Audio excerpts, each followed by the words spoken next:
আল্লাহ তাআলা বলেন ওয়ামা আনফাকতুম মিন শাইইন ফাহুয়া ইউখলিফুহু ওয়া হুয়া খায়রুর রাসিকিন। যে দান করে, দান করলে যে ঘাটতি হয় আল্লাহ তাআলা এই ঘাটতিটাকে রিপ্লেস করে দেয়, রিপ্লেস করে দেয়। বিষ্ণু ইসা ইসলাম বলেছেন মা নাকাসা মালু আবদিন মিন সাদাকা।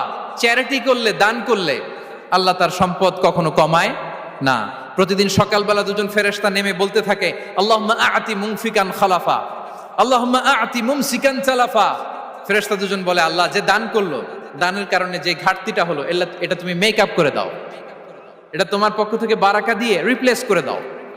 আর যে ধরে রাখলো, কৃপণতা করলো, ওর সম্পদকে আল্লাহ তুমি ধ্বংস করে দাও। ওয়াল ইয়াদু বিল্লাহ। আমরা যেন দান করি। এরপরে বিষ্ণু ইসা ইসলাম বলেছেন বেশি বেশি হজ উমরা করলে, বেশি বেশি যদি কারো সাধ্য থাকে, ফিনান্সিয়াল ক্যাপাসিটি থাকে, বেশি বেশি হজ উমরা করলে তার রিজিকে বারাকা নেমে আসে। সব শেষে হচ্ছে দোয়া করা।